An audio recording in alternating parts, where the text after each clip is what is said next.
اما بعد فاعوذ باللہ من الشیطان الرجیم بسم اللہ الرحمن الرحیم حامیم والکتاب المبین انا جعلناہ قرآنا عربیا لعلکم تعقلون وقال تبارک وتعالی کما ورد فی سورۃ یوسف علیہ الصلاۃ والسلام الف لام را تلک آیات الکتاب المبین انا انزلناہ قرآنا عربیا لعلکم تعقلون وقال عز وجل كما ورد في سورة الزمر قرآنا عربيا غير ذي عوج وقال جل وعلا كما ورد في أول سورة الكهف الحمد لله الذي أنزل على عبده الكتاب ولم يجعل له عوجا صدق الله العظيم رب اشرح لي صدري ويسر لي أمري واحلل عقدة من لساني يفقهوا قولي۔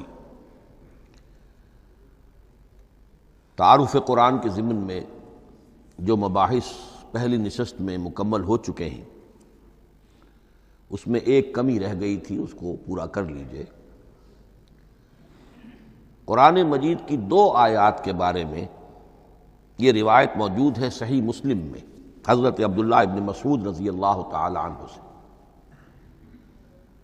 کہ سورہ بقرہ کی آخری 2 آیات حضور کو شب معراج میں عطا ہوئی ہیں، وہ زمین پر نازل نہیں ہوئیں بلکہ حضور نے آسمان پر پہنچ کر ان کو حاصل کیا ہے۔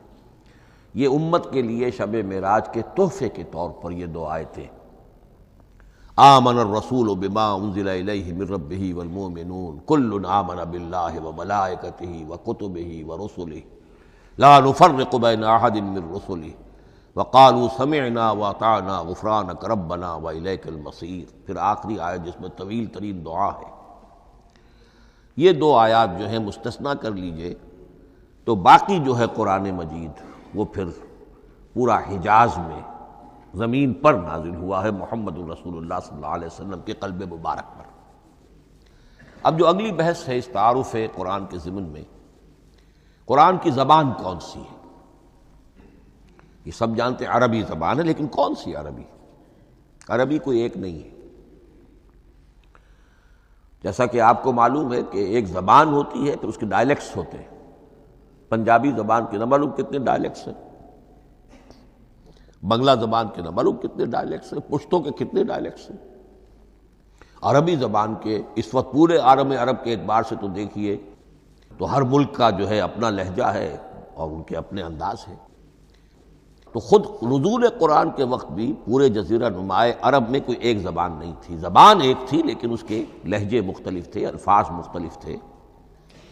تو یہ جان لیجئے کہ قرآن نازل ہوا ہے حجاز کے بادیہ نشینوں کی زبان میں۔ وہ اصل عربی زبان حجازی قوم سمجھتی تھی، شہری زبان نہیں، دیہاتی زبان۔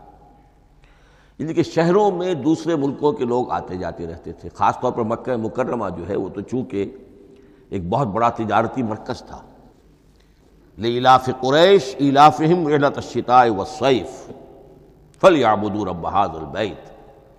ان کے قافلے جاتے تھے، آتے تھے، دوسرے تاجر بھی آتے تھے، تو ظاہر بات ہے کہ شہروں کے اندر تو پھر زبان جو ہے وہ مکسڈ ہو جاتی ہے، خالص نہیں رہتی۔ یہی وجہ ہے کہ قریش کے جو شریف گھرانے تھے، اونچے گھرانے تھے، وہ اپنے بچوں کو صحرا میں بھیج دیتے تھے کہ ان کی پرورش وہاں ہو، وہاں وہ خالص عربی زبان سیکھیں، ان کی زبان جو ہے پولیوٹڈ نہ ہو۔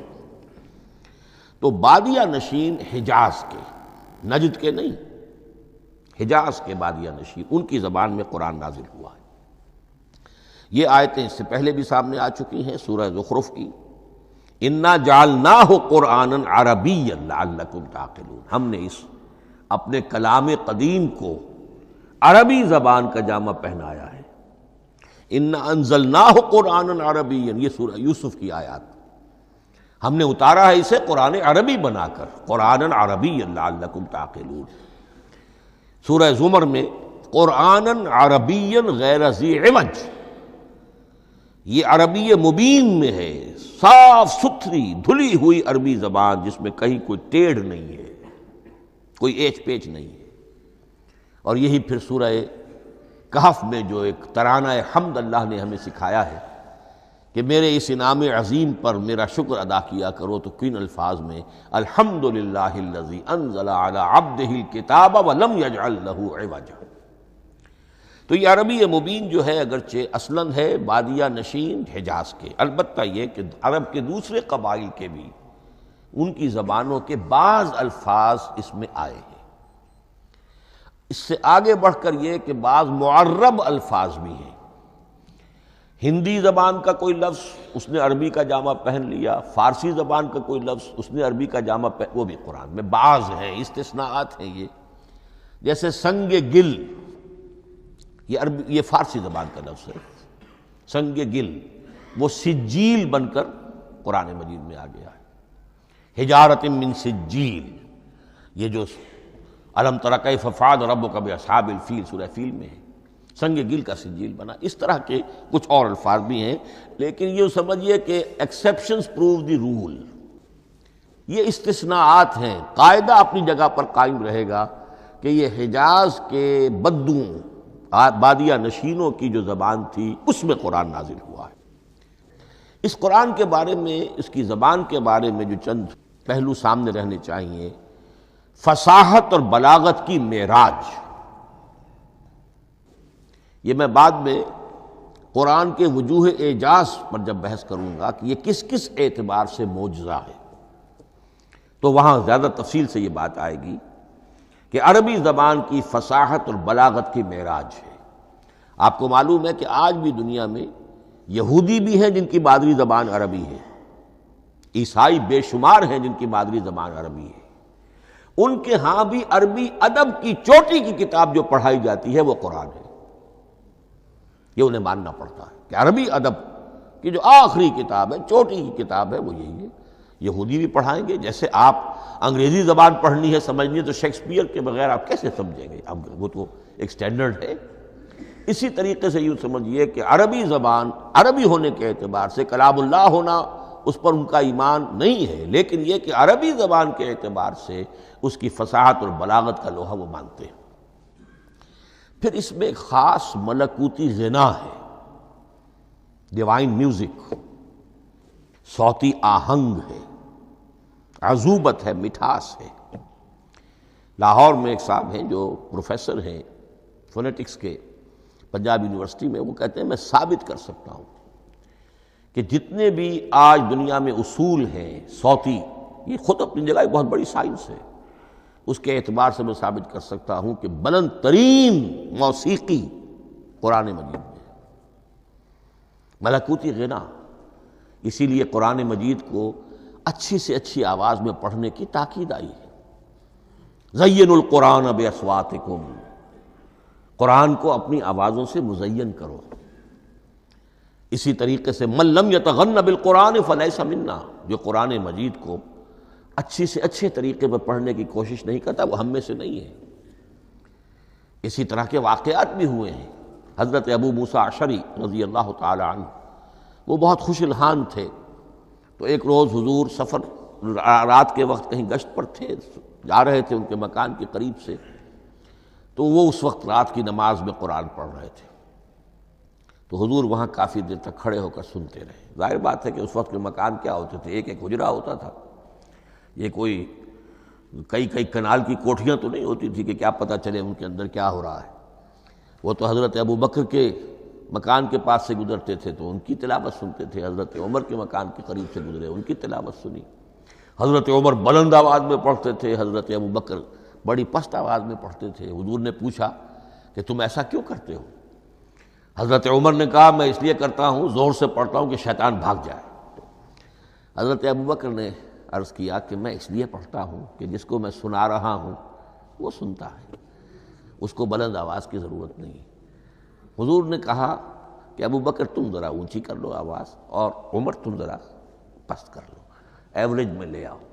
تو بہرحال یہ معاملہ حضور کا صحابہ کے ساتھ ہوتا تھا۔ تو ابو موسیٰ اشعری رضی اللہ تعالی عنہ کی جب قرأت آپ نے سنی تو اگلے روز جب ملاقات ہوئی فجر میں، تو آپ نے تحسین فرمائی ان الفاظ میں، یا ابا موسیٰ انک قد اوتیت مزمارا من مزامیر آل داود، اے ابو موسیٰ تمہیں تو اللہ نے آل داؤد کے سازوں میں سے ایک ساز عطا کیا ہے، یعنی حضرت داؤد کے گلے میں جو ساز تھا خوش الحانی تھی، ان کی آواز نہایت خوبصورت تھی، تو اسی طریقے سے اب وہاں کوئی مزمار سے مراد وہ نہیں ہے آلات موسیقی نہیں، گلے میں جو اللہ تعالیٰ نے رکھا ہے۔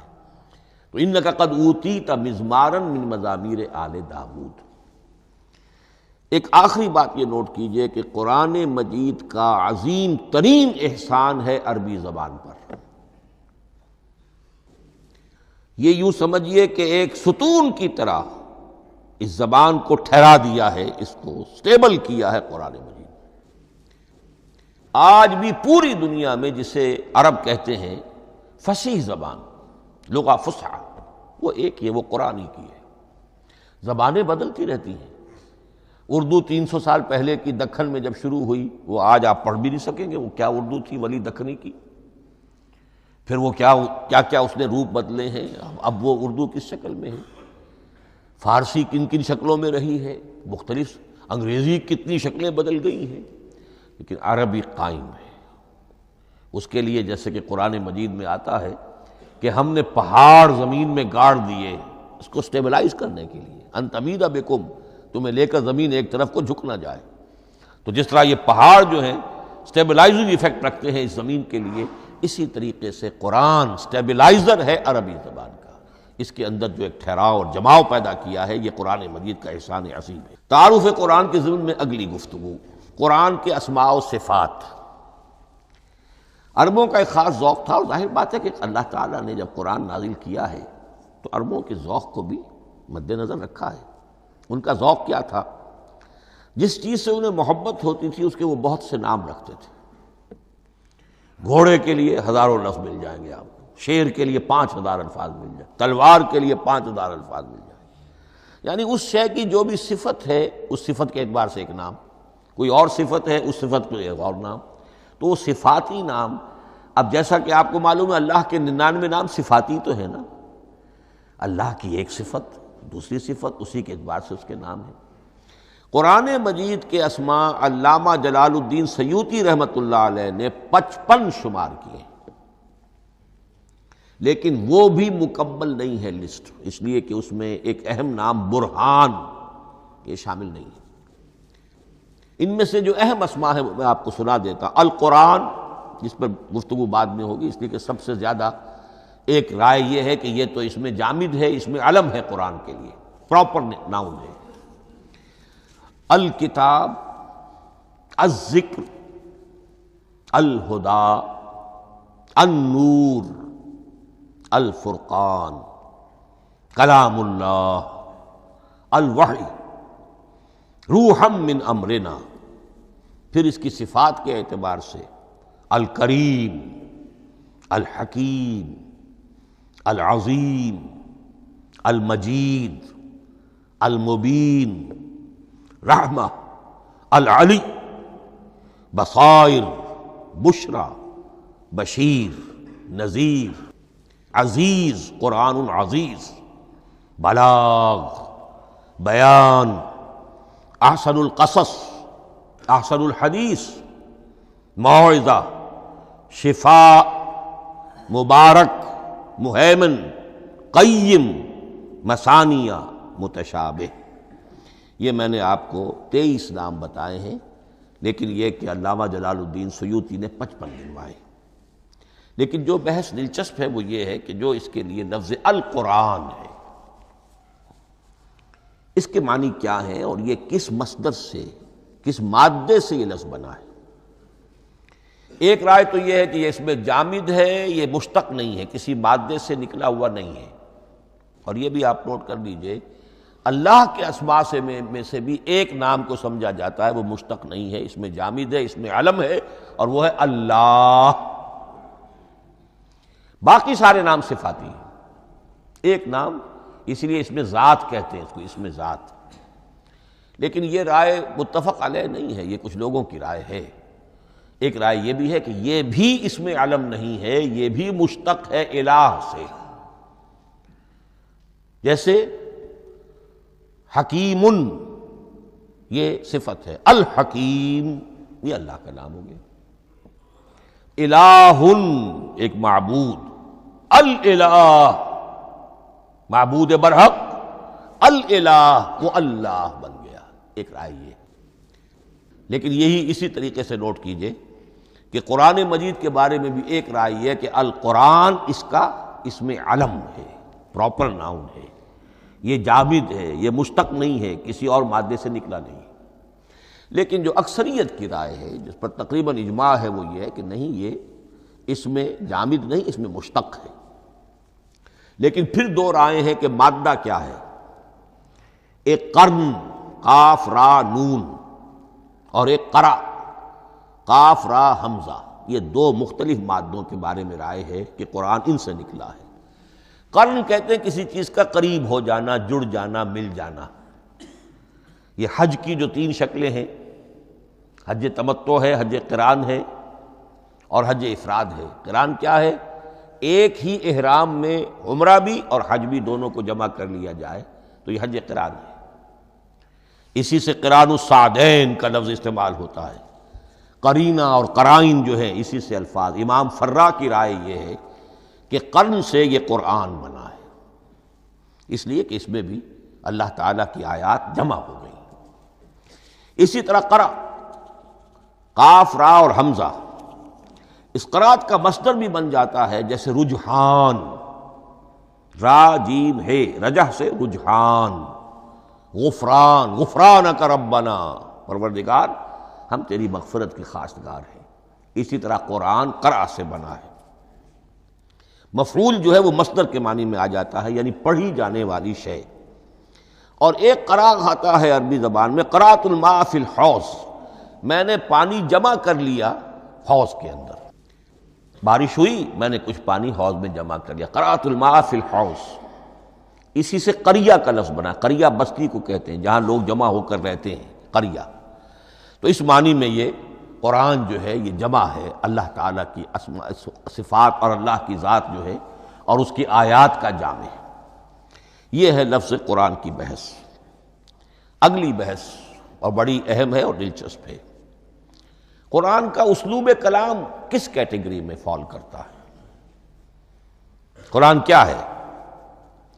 ایک شے کی تو سختی سے نفی کی اللہ نے، یہ شعر نہیں ہے۔ وَمَا عَلَّمْنَاهُ الشِّعْرَ وَمَا يَنبَغِي لَهُ، سورہ یاسین۔ ہم نے شعر تو انہیں سکھایا ہی نہیں، محمد الرسول اللہ کو صلی اللہ علیہ وسلم، اور وہ شعر ان کے شایان شان بھی نہیں۔ شاعروں کے بارے میں سورہ شعراء میں چونکہ بالعموم شاعروں کے بارے میں جو بات کہی گئی ہے، وَالشُّعَرَاءُ يَتَّبِعُهُمُ الْغَاوُونَ أَلَمْ تَرَ أَنَّهُمْ فِي كُلِّ وَادٍ يَهِيمُونَ إِنَّهُمْ يَقُولُونَ مَا لَا يَفْعَلُونَ إِلَّا الَّذِينَ آمَنُوا۔ استثناء تو ہے کہ اچھے لوگ بھی ہوتے ہیں، لیکن اکثر و بیشتر شعراء کا معاملہ یہی ہے، ان کی پیروی کرتے ہیں وہی لوگ کہ جو حد سے گزرنے والے ہوتے ہیں، لاؤبالیانہ انداز والے لوگ، غیر سنجیدہ لوگ پیروی کرتے ہیں۔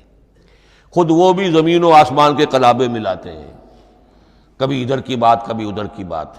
اور تیسری بات یہ کہ عام طور پر جو کہتے ہیں وہ کرتے نہیں ہیں، انہم یقولون ما لا یفعلون۔ تو یہ شعر کی تو نفی کی گئی ہے۔ قرآن مجید جیسا کہ میں نے آپ کو سنایا تھا سورہ حاقہ کی آیات، انہ لقول رسول کریم وما ہوا بقول شاعر، یہ شاعر کا کلام نہیں۔ البتہ ایک بات نوٹ کیجئے، جسے آزاد شاعری، آزاد نظم کہا جاتا ہے،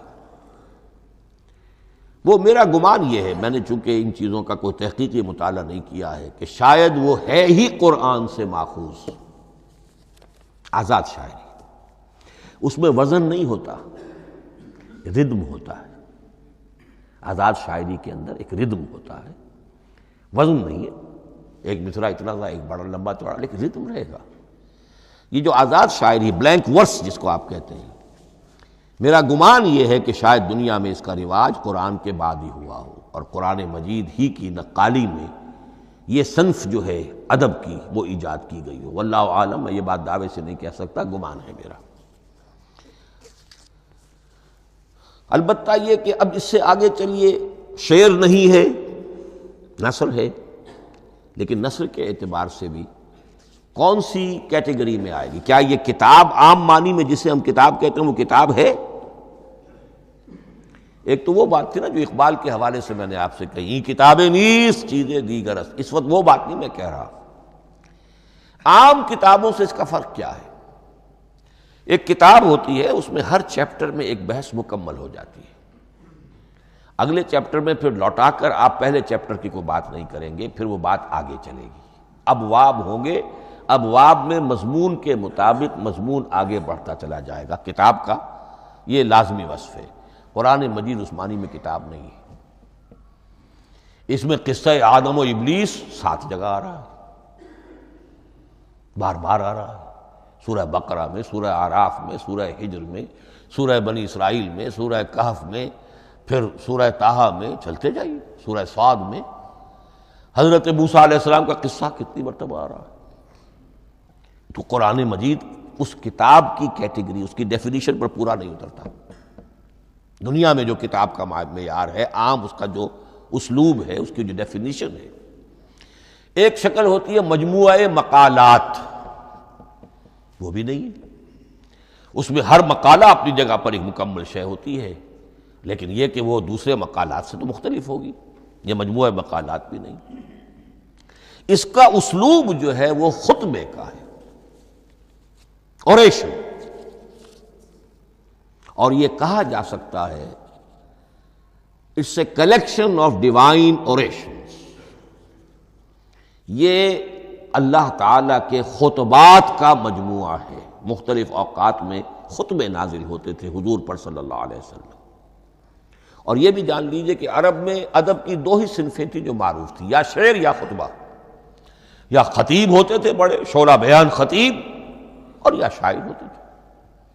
تو یہ جب شعر کے اسلوب پر نہیں تھا تو خطابت کا اسلوب ہے جو اللہ نے اختیار فرمایا، اور ہر موقع پر، ہر مرحلے پر جو خطبہ اس وقت کے حالات کی مناسبت سے نازل ہوا وہ ایک صورت ہے۔ تو یہ ہے کلیکشن آف ڈیوائن اوریشنز، یہ اللہ تعالیٰ کے مجموعہ خطبات الہیہ اسے کہا جا سکتا ہے، لیکن اس سے جو چند نتیجے نکلتے ہیں وہ نوٹ کرنے ضروری ہیں۔ خطبے میں مخاطب اور مخاطب کے مابین ایک ریپور ضروری ہے۔ اگر کوئی مصنف بیٹا کتاب لکھ رہا ہے، اس کے سامنے کوئی سامع نہیں ہوتے، وہ تو اپنی مگن میں جو بھی خیال ہے اپنے دل میں وہ لکھ رہا ہے۔ خطبے میں سامنے ہوتے، اگر ان کے درمیان رپورٹ نہ رہے، ہم آہنگی نہ رہے، تو پھر وہ خطبہ غیر مؤثر ہو جائے گا، لوگ جو ہیں ان کو اونگ آنے لگے گی، وہ متوجہ ہی نہیں رہیں گے۔ تو ایک رپورٹ مخاطب اور مخاطب ان کے درمیان۔ دوسرے یہ کہ خطبہ کا ایک وصف لازمی یہ ہوتا ہے کہ ایک واقعاتی پس منظر ہوتا ہے پیچھے موجود۔ اب کوئی شخص ہے سیاسی تقریر کر رہا ہے، ایک خاص پس منظر موجود ہے، اس میں وہ ان چیزوں کی طرف حوالے دیتا چلا جائے گا، صرف وہ تفصیلات بیان نہیں کرے گا، اس لیے کہ وہ لوگوں کو معلوم ہے آج کے دور کا ایک واقعہ ہے، لوگوں کے علم میں ہے، لیکن کتاب میں آپ لکھیں گے تو پھر وہ پورا واقعہ بھی بیان کرنا پڑے گا آپ کو کہ یہ کب ہوا، کیسے ہوا، جس کا میں حوالہ دے رہا ہوں۔ لیکن خطبے کے اندر پس منظر جو ہے وہ موجود ہے، اور اس کے حوالے سے صرف جو اشارات اس کی طرف ہو جائیں گے۔ نمبر 3 یہ ہے کہ خطبے میں تحویل خطاب بہت ہوتا ہے۔ تحویل خطاب سے کیا مراد ہے؟ ابھی خطیب آپ سے بات کر رہا ہے، آپ سے مخاطب ہے، اور کسی وقت وہ فلاں کو جو یہاں موجود بھی نہیں ہے، وہ نواز شریف صاحب کو خطاب کرنا شروع کر دے گا۔ بھائی نواز شریف تو یہاں نہیں ہے، لیکن خطاب انداز وہ تو تقریر مقرر ہے، سیاسی تقریر کر رہا ہے، نواز شریف کو چیلنج کر رہا ہے، نواز شریف یہ کر دو گے تو ہم یہ کر دیں گے، اور نواز شریف یہ تم غلط کر رہے ہو، یا بے نظیر تمہارا یہ معاملہ۔ ہاں بے نظیر تو وہاں موجود نہیں، صدر ایوب صاحب کو جو بھی گالیاں دی جاتی تھی تقریروں کے اندر، وہ خود تو وہاں موجود نہیں ہوتے تھے۔ تو اس میں تحویل خطاب نوٹ کرنا پڑتا ہے، ابھی کس سے بات ہو رہی تھی، ابھی کس سے بات ہو رہی تھی۔ قرآن مجید میں آپ دیکھیں گے ایک آیت میں حضور سے خطاب ہے، اگلی آیت میں کفار سے خطاب ہے، اس سے اگلی آیت میں اہل ایمان سے خطاب ہے۔ تو تحویل خطاب جو ہوتا ہے اس کے حوالے سے نوٹ کرنا پڑتا ہے کہ اس وقت اس آیت کا جو رخ ہے کدھر ہے، اس میں کس کو خطاب کیا جا رہا ہے۔ چوتھی بات یہ ہے کہ خطبے میں صرف عقل سے اپیل نہیں کی جاتی، جذبات سے بھی اپیل ہوتی ہے۔ اسی لیے خطابی انداز کہلاتا ہے، خطابی انداز میں لوگوں کے جذبات سے بھی اپیل کی جاتی ہے۔ جبکہ آپ ایک مقالہ لکھ رہے ہوں گے، اس میں جذبات کی بات نہیں آئے گی، ٹھنڈی ٹھنڈی عقلی باتیں، منطقی باتیں، دلیل صغرا کبرا جوڑیے، نتیجہ نکالیے، وہ لوگوں کے سامنے رکھیے، تصنیف ہے۔ لیکن خطبے کے اندر صرف عقل نہیں، جذبات سے بھی اپیل ہوتی ہے۔ اب یہ سارے اوصاف میں جو بیان کر رہا ہوں، یہ سب قرآن مجید میں بتمام و کمال بدرجہ اتم موجود ہیں۔ اور آخری بات یہ کہ خطبے میں، اور یہ کہ یہ چیز مشترک ہے غزل میں بھی اور قصیدے میں بھی اور خطبے میں بھی، اس کا اول و آخر بہت جامع اور مؤثر ہونا چاہیے۔ اسی لیے مطلع مقطع یہ خاص طور پر ہوتے ہیں نا، مقطع میں آ پڑی ہے سکون گسترانہ بات، جس غزل کا مطلع جاندار ہے اس کو آدمی پڑھے گا، اور اگر وہ مطلع پھسپھسا ہے وہ باقی نظم پڑھے گا ہی نہیں، چاہے آگے اس کے اندر بڑا عمدہ شعر بھی ہو وہ نہیں پڑھے گا، مطلع ہی جو ہے بے جان ہے، پھسپھسا ہے۔ پھر مقطع آخری جو شعر ہو، تو قصیدے میں بھی یہ ہے اور خطبے میں بھی یہ ہے۔ یہی وجہ ہے کہ قرآن مجید کی صورتوں میں اکثر و بیشتر شروع کی آیات اور آخری آیات انتہائی اہم ہوتی ہیں، بہت جامع ہوتی ہیں، جن کو کہا جاتا ہے کہ یہ سور جو ہیں ان کی ابتدائی آیات، خواتین اور پہلی آیات۔ اب سورہ بقرہ کی آیات شروع کی، پھر آخری جو ابھی میں نے آپ کو سنائی، یہی آل عمران کا معاملہ ہے، کس شان کے ساتھ وہ اٹھ رہی ہے۔ یہی سورہ حج کا ہر جگہ پر آپ دیکھیں گے، ابتدائی جو ہے خطیب اگر ایسی بات، ایسا انداز اختیار کرے کہ اپنے سامعین کی توجہ کو اپنی طرف مبذول کرا لے، اگر شروع کا انداز ایسا نہیں ہے تو وہ بات آگے بڑھے گی نہیں۔ آخری بات یہ کہ خطبے میں ہمیشہ یہ ہوگا کہ ایک مین سپیکر جو ہے اس کی ایک بات سامنے ہے کہ میں نے یہ بات اپنے سامعین کے ذہن میں بٹھانی ہے، لیکن دائیں بائیں کی باتیں کرے گا، کوئی قصہ بھی سنائے گا، کوئی شعر پڑھے گا، کوئی اور کوئی لطیفہ بھی سنائے گا۔ ہمارے ہاں کے جو بہترین خطیب جو ہوتے تھے وہ احراری حضرات جو ہے بہترین خطیب ہوتے تھے، اور آپ نے سنا مولانا عطا اللہ شاہ بخاری رحمۃ اللہ علیہ، ان کی تقریریں 6 گھنٹے تک لوگ سنتے تھے۔ وہ کبھی رلا بھی رہے ہیں، کبھی ہنسا بھی رہے ہیں، عام آدمی تنقید بھی کرے گا کہ یہ کیا ادھر ادھر کی باتیں کر رہے ہیں، لیکن وہ پھر جب آخری تقریر ہوتی تھی تو جب تقریر ختم ہوتی تھی، جو بات وہ ذہن میں بٹھانا چاہتے تھے، دل میں اتارنا چاہتے تھے، وہ بیٹھ چکی ہوتی تھی۔ باقی یہ کہ ادھر ادھر کی چیزیں جو ہیں وہ آکسیلری چیزیں ہیں وہ رہتی ہیں۔ یہ ہیں 6 اوصاف خطبات کے، اور قرآن مجید کے اندر بھی یہ اوصاف کم و بیش موجود ہیں۔ قرآن کا اسلوب خطبے کا ہے۔ اب اگلی بحث پر آئیے، قرآن مجید کی ترکیب اور تقسیم، سنتھیسس اور ڈویژنز۔ اب اس میں سمجھیے کہ کلام جو ہے اللہ کا کلام ہے، کلام مرکب ہوتا ہے کلمات سے، کلمات حروف سے بنتے ہیں۔ عربی زبان کے حروف 28 یا 29 ہیں، الف اور حمزہ کو ایک ہی مانیں گے تو 28 رہ جائیں گے، الف علیحدہ حمزہ علیحدہ تو 29 ہو جائیں گے۔ یہ حروف جڑتے ہیں، لفظ بنتے ہیں۔ لفظ محمل بھی ہوتا ہے، لیکن کلمہ وہ کہلاتا ہے جو بامانی لفظ ہو۔ پھر ان کلمات کو آپ جوڑتے ہیں، یہ مرکب توصیفی بن گیا، مرکب اضافی بن گیا، مرکب عددی بن گیا، مرکب جاری بن گیا۔ پھر ان مرکبات کو جوڑ کر فقرہ بنتا ہے، جملہ بنتا ہے، کلام مفید جس کو کہا جاتا ہے۔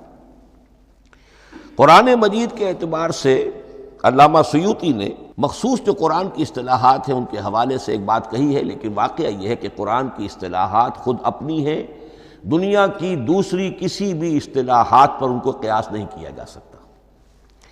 لیکن جاہز چونکہ قدیم تھے، انہوں نے قرآن مجید کو کہا یہ دیوان کی شکل رکھتا ہے، جیسے کہ حافظ کا دیوان، کسی اور کا دیوان۔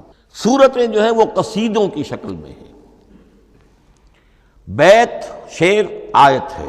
قوافی جو ہوتے ہیں شعروں میں، قافیہ، وہ یہاں فواصل ہیں، آیت کے آخری حروف ایک دوسرے سے مشابہ ہوتے ہیں، کہ جن سے پھر وہ صوتی آہنگ پیدا ہوتا. الرحمن علم القرآن خلق الانسان علمہ البیان.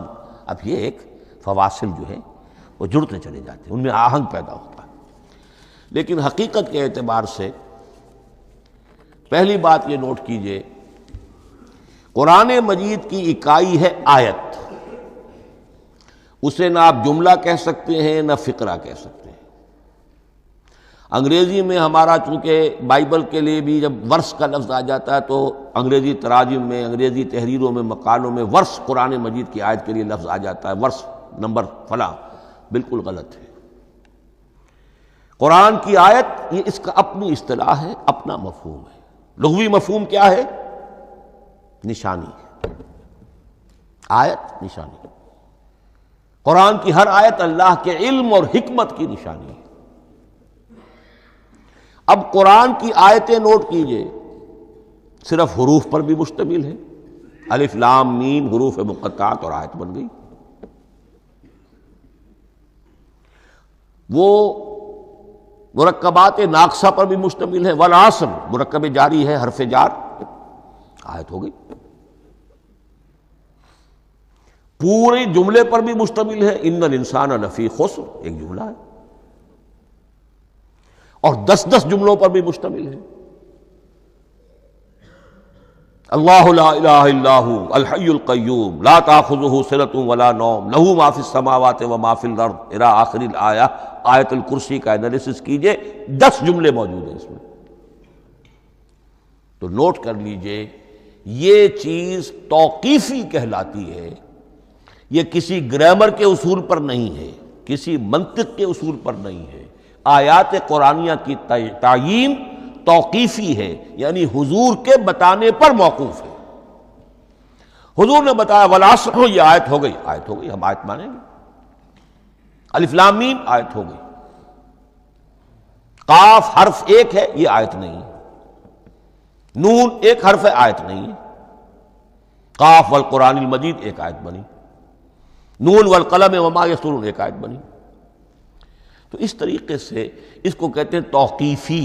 موقوف علیہ ہے حضور کے بتانے پر. اب اس میں روایات کا اختلاف ہو سکتا ہے کہ حضور سے کوئی روایت یہ ہو کہ یہ ایک آیت بنی یا 2 آیتیں بنی. مثلا بڑی اہم مثال آپ کو دے رہا ہوں، سورہ مزمل کی جو دوسرا رکوع ہے، پورا دوسرا رکوع، وہ ایک آیت شمار ہوتا ہے. اور میرا بڑا گمان رہا بہت عرصے تک کہ یہ ایک آیت نہیں ہو سکتی. یہ مختلف اوقات میں نازل ہوئی ہیں، 2 اوقات میں نازل ہوئی ہے. اور یہ مجھے قول مل گیا علامہ سیوطی کے ہاں، حضرت عبداللہ ابن عباس رضی اللہ تعالی عنہما کا قول کہ یہ 2 آیتیں ایک نہیں. لیکن یہ کہ یہ ہوگا موقوف روایت پر، میں کوئی نہیں ہوں جو اسے قرار دے سکوں. ہاں مجھے اگر کوئی روایت مل جاتی ہے، کوئی خبر یا اثر، خبر محمد الرسول اللہ کی یا اثر آپ کے کسی صحابی کا صلی اللہ علیہ وسلم و رضی اللہ تعالی عنہ، تو پھر یہ ہے کہ ہم مانیں گے. تو اس کو کہتے ہیں توقیفی. آیات اور سور کا معاملہ توقیفی ہے بالکل، یا کسی منطق، کسی گرامر، کسی اصول بیان، کسی پر مبنی نہیں ہے. یہ مبنی ہے حضور کے بتانے پر. اس طرح سورت کسے کہتے ہیں؟ عربی زبان میں سور کے معنی ہے فصیل. فَضُرِبَ بَيْنَهُمْ بِسُورٍ لَهُ بَابٌ، سورہ حدید کے اندر الفاظ آئے. اب اس کا کیا تصور دیا گیا کہ ہر آیت جو ہے وہ اللہ کے علم اور حکمت کی نشانی ہے. 10 آیتیں، 20 آیتیں، 100 آیتیں، 285 آیتیں، 286 آیتیں جوڑ کر ایک فصیل باندھ دی گئی. یہ شہر حکمت خداوندی ہے. ایک نظم ہوتا ہے، جیسے آپ شہر کا ٹاؤن پلاننگ آج کا تو بہت بڑا فن ہے، بڑی اسپیشلائزیشن ہے. شہر کو پلان کرنا، اس کے اندر کیا کچھ ہونا چاہیے، کس طرح سے ہونا چاہیے. تو یہ سورت جو ہے یہ ایک یونٹ ہے قرآن مجید کی، اور اس کا جو لفظی معنی ہے فصیل، گویا کہ اس نے گھیرے میں لیا ہوا ہے ایک شہر معنی کو. علم و حکمت کے ایک شہر کے گرد یہ فصیل جو ہے پوری ہوئی ہے. اب اس میں نوٹ کر دیجئے جہاں تک، اچھا جیسے آیتیں چھوٹی بھی ہیں بڑی بھی ہیں. والعصر بھی آیت ہے، اور الف لام میم بھی آئے تھے، اور جیسا کہ میں نے عرض کیا آیت الکرسی بھی آئے تھے۔ اس طرح سورتیں چھوٹی بھی ہیں بڑی بھی ہیں۔ سورۃ العصر 3 آیتیں، سورۃ الکوثر 3 آیتیں، سورۃ النصر 3 آیتیں، 3 ہی سورتیں 3 آیتوں پر مشتمل ہیں۔ 3 سے کم پر کوئی نہیں، 2 آیات کی کوئی صورت نہیں ہے۔ لیکن آگے آپ چلتے جائیے، اس کی بڑی سے بڑی تعداد سورہ بقرہ جو ہے سب سے بڑی ہے۔ تو آیت اور سورت کے علاوہ دور صحابہ میں صرف ایک لفظ اور تھا قرآن کی تقسیم کے ضمن میں، اور وہ تھا منزل یا حزب۔ منزل یا حزب 7 منزلوں میں یا 7 احزاب میں قرآن کو تقسیم کیا گیا، تاکہ جو شخص قرآن مجید ایک ہفتے میں ختم کرنا چاہے، ہر شب میں، اکثر و بیشتر وہ لوگ رات کو ہی رات کی نماز میں قرآن پڑھتے تھے، ایک منزل پڑھ لے تو ہفتے میں پورا قرآن ختم ہو جائے گا۔ یہ حزب بھی ہے اور منزل بھی ہے، اور یہ چونکہ دور صحابہ میں تھا، یقیناً حضور نے بتایا ہوگا، اس میں آپ کو عجیب حسن نظر آئے گا۔ اس میں یہ نہیں کیا گیا کہ بالکل برابر برابر ساتھ کر دو بھائی، چاہے صورتیں ٹوٹ جائیں، صورتوں کی فصیل کوئی نہیں ٹوٹتی، اس میں صورتیں مکمل جو کہ تو آئیں گی۔ اور پھر یہ کہ عجیب بات ہے کہ سورہ فاتحہ کو اگر ایک طرف رکھ دیں، وہ قرآن کے دیباچے کی حیثیت رکھتی ہے، تو پہلی منزل میں 3 سورتیں، دوسری میں 5 سورتیں، تیسری میں 7، چوتھی میں 9، پانچویں میں 11، چھٹی میں 13 اور 7ویں میں 65۔ یہ ہے کہ جو ان صورتوں کی ایک بڑی جیسے کہ ایک سیڑھی چڑھ رہی ہے، اور تقریباً مساوی ہو جاتے ہیں، کوئی 4.25 پارے ہے، کوئی 4.5 پارے ہے، کوئی 4.25 پارے، اس طریقے سے ہے، تقریباً مساوی۔ لیکن آرٹیفیشل ایکویلٹی پیدا کرنے کے لیے، مصنوعی مساوات پیدا کرنے کے لیے صورتوں کی فصیلوں کو نہیں توڑا گیا۔ اس سے آگے چل کر جو پاروں کی تقسیم ہے وہ بہت بعد کی بات ہے، 30 پارے، اور اس میں آپ کو یہ ساری قباحتیں نظر آئیں گی۔ اس میں صورتوں کی فصیلیں توڑی گئی ہیں۔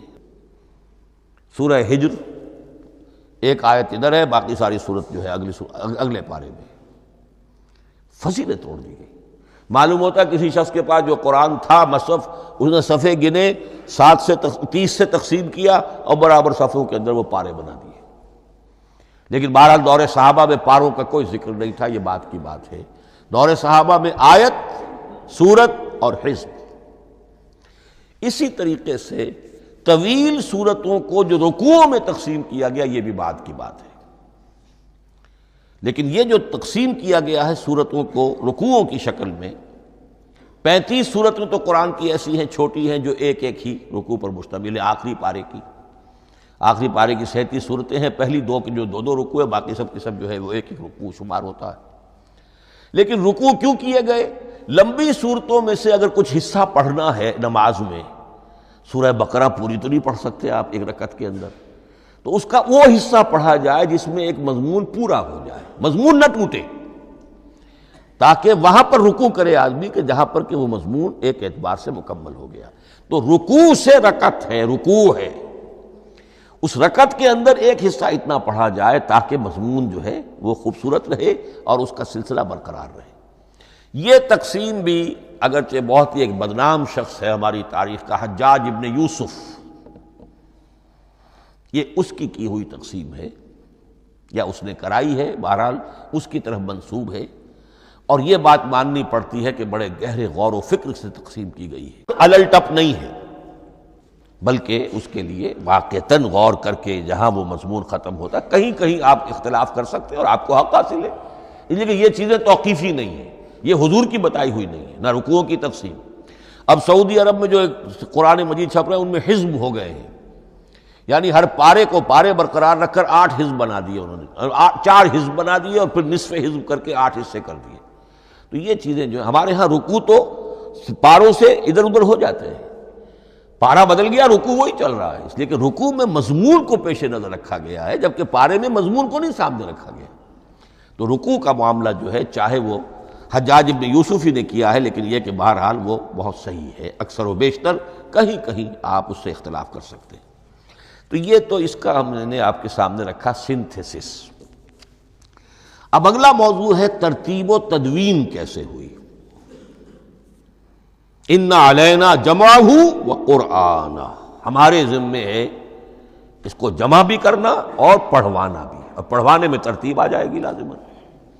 لیکن یہ کہ ایک بات تو اس میں بالکل متفق علیہ ہے جس میں کسی شک و شبے کی گنجائش نہیں. قرآن کی ترتیب نزولی اور تھی، ترتیب مصحف اور ہے. ترتیب مصحف میں سورہ فاتحہ کے بعد سورہ بقرہ ہے. سورہ بقرہ نازل ہوئی ہے مدنی دور میں جا کر، پھر سورہ آل عمران ہے وہ بھی مدنی ہے، سورہ نساء ہے وہ مدنی ہے، سورہ مائدہ ہے وہ مدنی، پھر آئی ہے سورہ انفال اور سورہ توبہ. یہ سورہ انفال تو مدنی نہیں، سورہ انعام اور سورہ اعراف یہ ہے کہ جو مکیات ہیں، یہ کہ بھی مکی دور کی بھی آخری زمانے کی ہے. ابتدائی جو مکی صورتیں وہ سب سے آخری حصے میں ہیں، 29واں پارہ اور 30واں پارہ. تو ترتیب نزولی اور تھی، ترتیب مصحف اور ہے، اس میں تو کسی شک و شبے کی گنجائش نہیں. لیکن ہمارے ہاں اہل تشیع نے اس چیز کو بہت اچھالا ہے. ان میں سے بعض گروہ ایسے ہیں جن کا کہنا یہ ہے کہ اصل قرآن جو ہے وہ ترتیب نزولی کے مطابق تھا. یہ ترتیب تو عثمان نے کر دی رضی اللہ تعالی عنہ.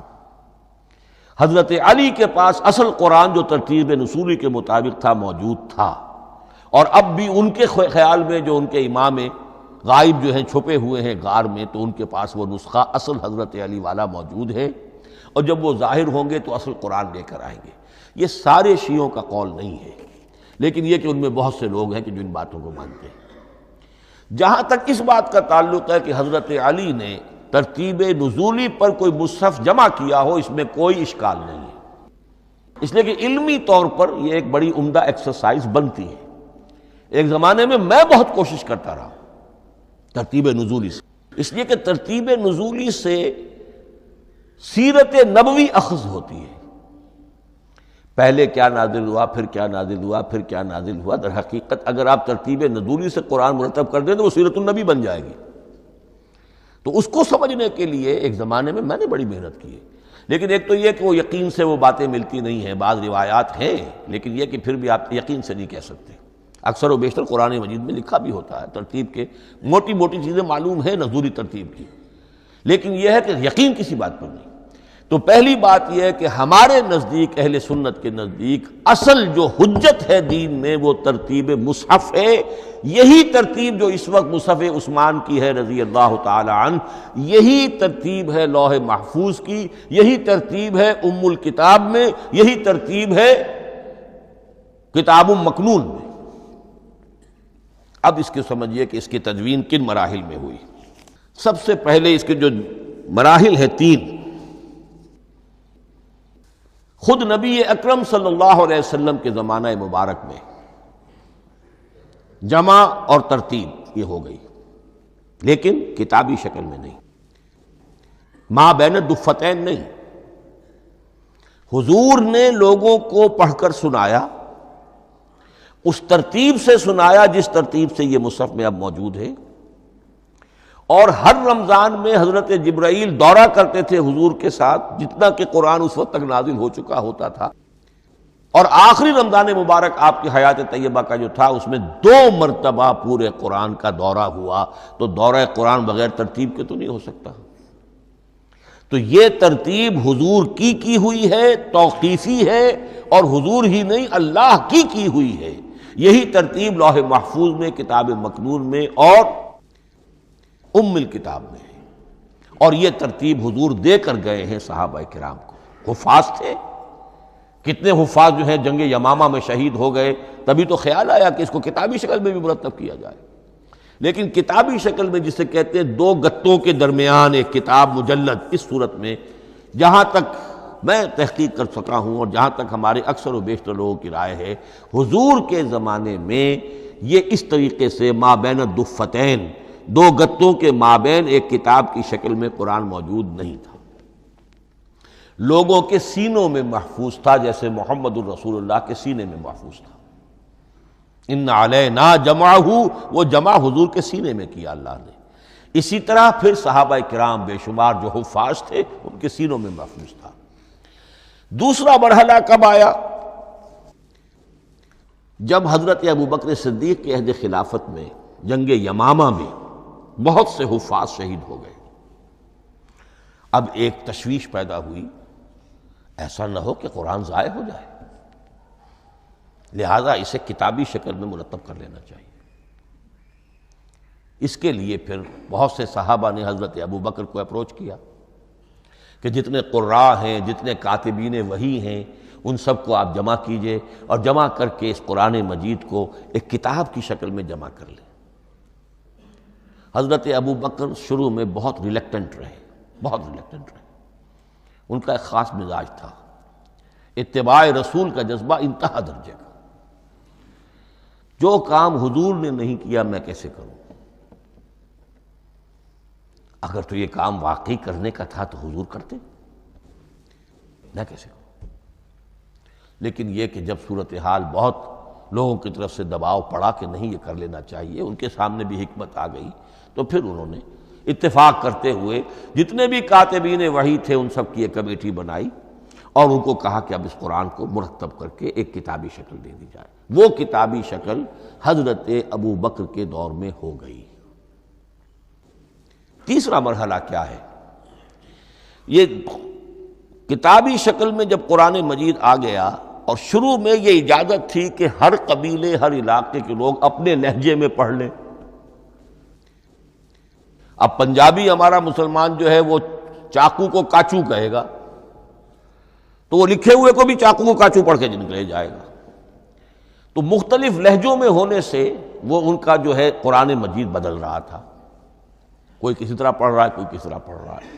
اب اس کی تشویش ہوئی حضرت عثمان کے زمانے میں، جب دور بہت پھیل گیا، اسلام کا دائرہ، دارالاسلام کی وسعت بہت ہو گئی کہ اس طرح اگر یہ لوگ پڑھیں گے اور اپنے اپنے لہجے کی وجہ سے اب اس لہجے میں شکل بدل بھی جاتی ہے لفظ کی۔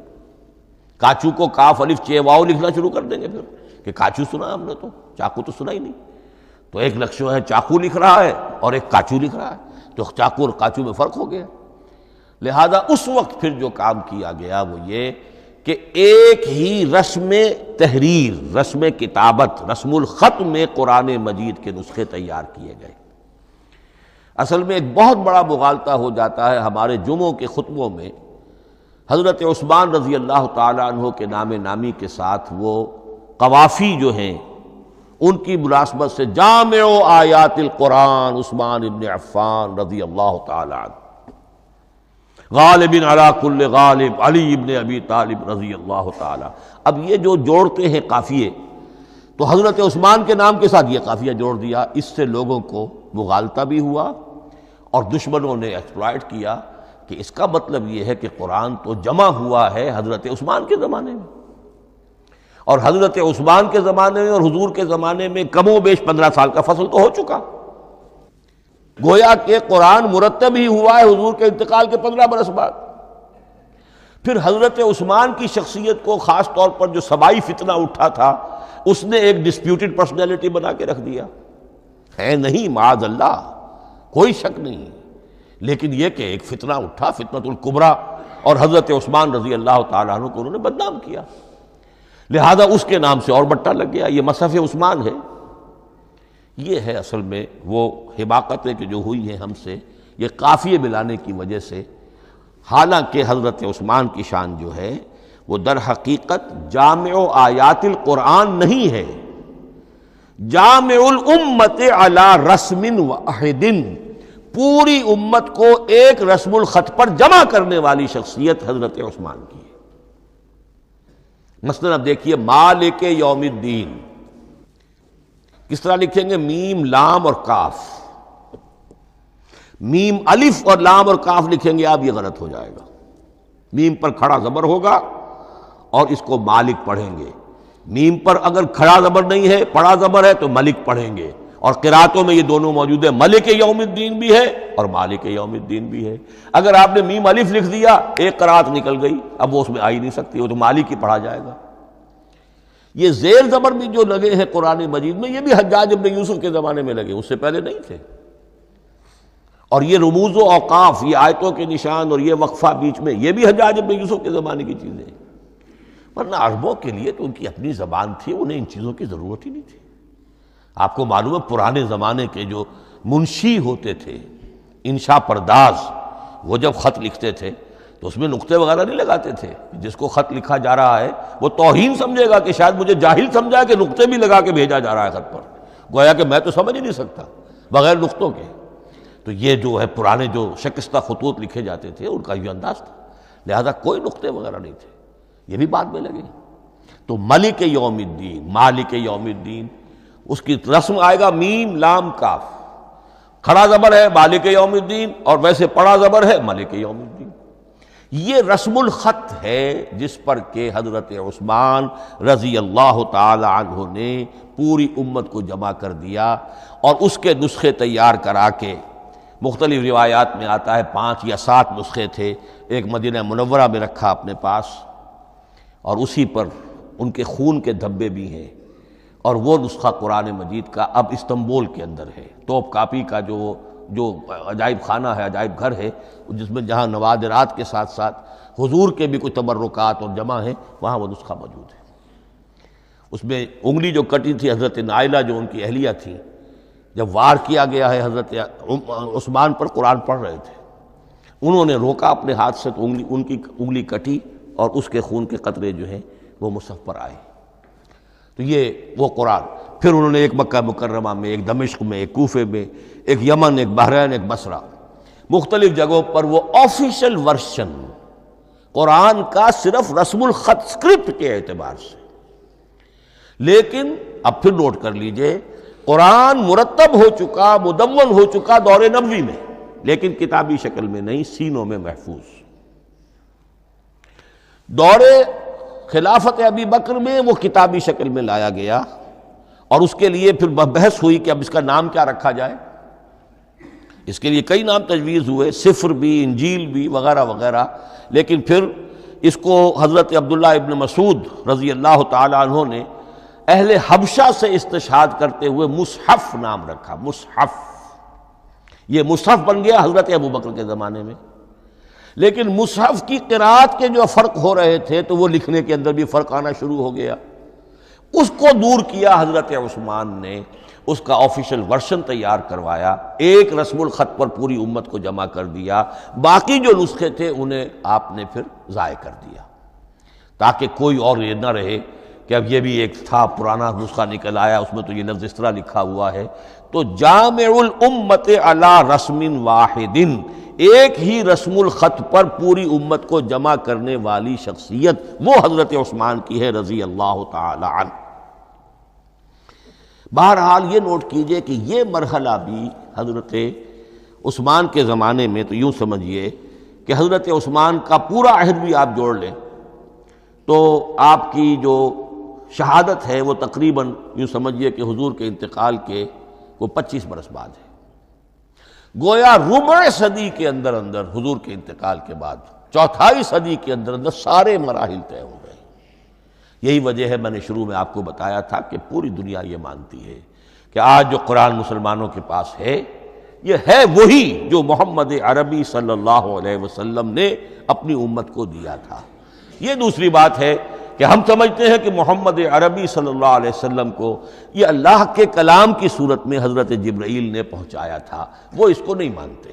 لیکن یہ حصہ اس کا ماننے پر مجبور ہیں کہ وہ اصل قرآن اپنی اسی انٹیگریٹی کے ساتھ، اپنے پوری پیور، اس کا جو بھی ہے ٹیکسٹ پیور ہے اور اس کی انٹیگریٹی میں کوئی شک و شبہ کی گنجائش نہیں ہے کہ یہ وہی شے ہے جو محمد نے اپنی امت کو عطا فرمائی تھی صلی اللہ علیہ وسلم.